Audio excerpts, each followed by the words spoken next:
게르 다이어, 김민재 파트너 못 써나? 토트넘, 잔류 유력, 새로운 센터백 영입 시에만 이적 허용 스포츠조선 박찬준 기자, 토트넘에서 설 자리를 잃은 에릭 다이어 이적의 변수가 생겼다. 토트넘은 올 시즌 대대적인 변화를 택했다. 해리 윙크스를 레스터시티로, 자페 탕강가를 아우크스부르크로 보냈다. 제드 스펜스와 세르히오 레길로는 각각 리즈와 맨유로 임대를 떠났다. 무엇보다 굴욕의 클럽 레코드도인 탕귀 은돔벨레와 다빈손 산체스를 정리하는 데 성공했다. 토트넘은 5일 은돔벨레, 산체스와의 이별을 발표했다.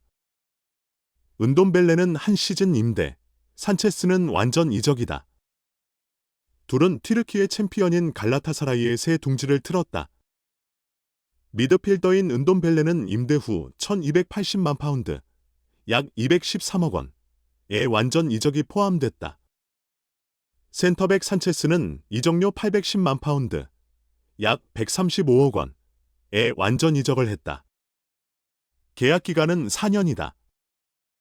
둘은 토트넘의 기대를 한몸에 받았던 선수들이다.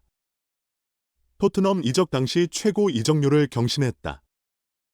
산체스는 2017년 8월 옵션을 포함해 4,200만 파운드, 약 700억 원의 네덜란드 아약스에서 토트넘으로 이적했다. 그러나 그는 기대를 밑돌았다. 6시즌 동안 잉글랜드 프리미어리그, EPL에서 142경기 출전에 그쳤다. 황당한 실수를 자주 연출하며 팀을 한숨 짓게 하며 게르그로 전락했다. 은돔벨레는 2019년 7월 토트넘과 동행을 시작했다. 이적료는 무려 옵션을 포함해 무려 6,500만 파운드, 약 1,080억 원이었다. 그러나 은돔벨레는 2시즌 반 동안 91경기의 출전의 열골에 그쳤다. 그는 2021에서 2022 시즌 후반부 친정팀인 올림피크 리옹으로 임대됐다. 2022에서 2023 시즌에는 나폴리로 또 떠났다. 포스테코글루 감독은 처음에는 은돔벨레를 중용할 생각도 있었다. 하지만 불성실한 훈련 태도에 완전히 돌아섰다.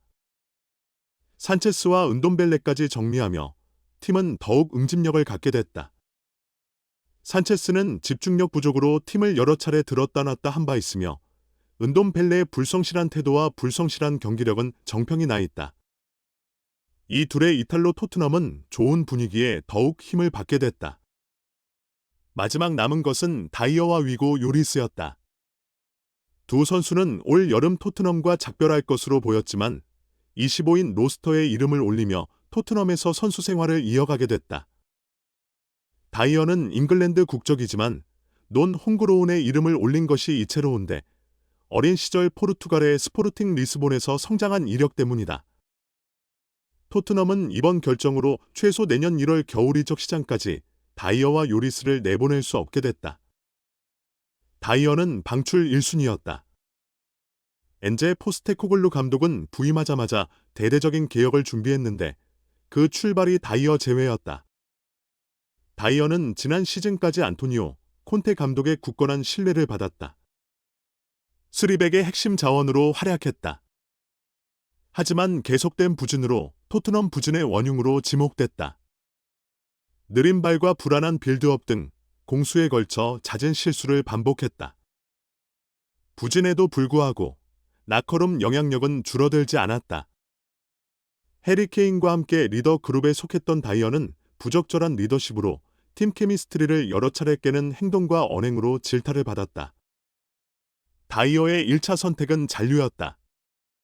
그는 토트넘에 있을 것이다. 앞으로 최고의 시절이 올 것이다. 얀 베르통원과 무사 덴벨레도 30대 초반의 전성기를 보냈다고 했다. 하지만 포스테코글루 감독의 태도는 완강했다. 그는 올 시즌 다이어에게 좀처럼 기회를 주지 않았다. 사실상 전력 외로 취급했다.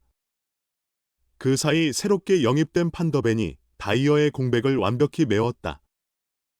토트넘의 수비는 더욱 견고해졌다. 최근 다이어는 주전 수비수들의 징계와 부상으로 마침내 기회를 받았다. 하지만 자신을 둘러싼 저평가를 바꾸지는 못했다. 지난 첼시전에서 크리스티안 로메로가 레드카드를 받으며 퇴장당하자 급하게 그라운드에 투입됐지만 제 몫을 하지 못했다. 공수에 걸쳐 부지런한 움직임을 보였지만 막판 추가 실점으로 1대4 대패를 막지 못했다. 이어진 울버햄턴과의 경기에서는 판더벤의 부상으로 선발 기회를 받았지만 이 경기 역시 막판 집중력이 무너지며 2골을 허용했다. 팀은 1대2 패배를 당했고 판더벤과 비교만 더욱 거세졌다. 다이어는 자신의 가치를 보여주지 못했다. 상황이 이러하자 다이어는 1월 이적 시장에서 탈출을 계획 중이다. 일단 다이어가 직접 언급한 팀은 친정팀 스포르팅이다. 그는 최근 영국 미러와의 인터뷰에서 언젠가는 포르투갈 무대에 돌아올 것이라고 확신한다. 불가피한 일이라 생각한다. 아내가 원하면 언젠가는 커리어를 마치고 다시 돌아와서 살겠다. 스포르팅은 언제나 내 클럽일 것이다. 내가 12년을 보낸 곳이다. 포르투갈도 나에게 고향이다. 나는 29세다. 뛸 수 있는 시간이 많이 남았으면 좋겠다. 나는 여전히 젊다. 축구가 최우선 일이라고 했다. 다이어는 어릴 적 부모님을 따라 포르투갈에서 시간을 보냈다. 스포르팅 뉴스를 통해 프로 생활을 시작했다. 다이어는 포르투갈에서 축구를 배운 흔치 않은 잉글랜드 국적의 선수로 빌드업에 능한 선수라는 평가를 받았다. 수비형 미드필더까지 소화하는 다이어는 이 능력을 높이 평가받아 토트넘으로 무대를 옮겼다. 국가대표에도 선발됐다. 다이어 입장에서 포르투갈은 제2의 조국이나 다름없다. 스포르팅 복고 외에 한 가지 행선지가 더 있다. 바이에른 뮌헨이다. 다이어의 바이에른행 가능성이 다시 한번 제기됐다. 15일 이하 한국 시각 풋볼인사이더의 피터 오르크는 자신의 SNS를 통해 다이어가 토트넘을 떠나 바이에른으로 합류하는데 진지한 관심을 가지고 있다고 했다. 바이에른의 다이어에 대한 관심은 이번이 처음이 아니다.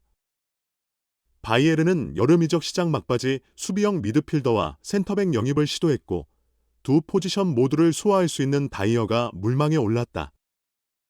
다이어와 토트넘에서 한솥밥을 먹었던 케인이 추천했다는 보도가 있었다. 다이어의 합류 여부가 눈길을 끄는 이유가 있다. 김민재의 혹사와도 연관이 있기 때문이다. 14일 독일 스포르트일은 김민재 혹사가 언제까지 지속돼야 할까? 나는 기사를 내보냈다. 이 매체는 바이에른 수비진이 얇아진 상황에서 김민재에게 너무 많은 부담이 쏠려 있다고 전했다. 이어 김민재는 분데스리가 990분 중 959분을 뛰었다. 유럽 챔피언스리그 4경기에선 매 경기 선발 풀타임을 소화했다. A매치 기간에서도 회복할 수 있는 시간은 보이지 않는다. 김민재 별명은 괴물이다. 나폴리서의 스쿠테토, 이탈리아 세리에 트로피를 안긴 김민재의 태클과 강인함은 바이에른에서도 빠르게 자리를 잡았다. 이젠 새로운 도전에 직면했다. 김민재는 바이에른의 야른 수비 스쿼드에서 지속적으로 출전하는 유일한 선수라고 했다.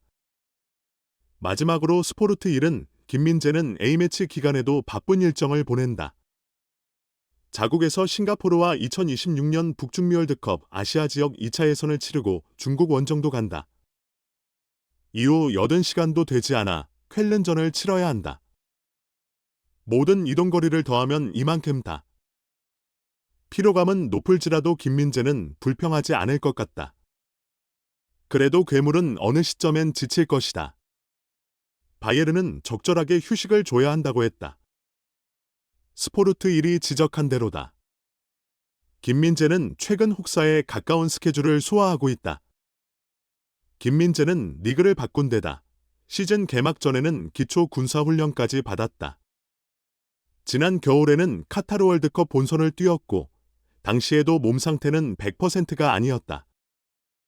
관리가 필요하지만 바이에른의 상황은 여의치 않다. 이유가 있다. 바이에른의 기형적인 스쿼드 때문이다.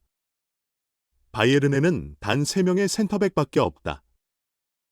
바이에른은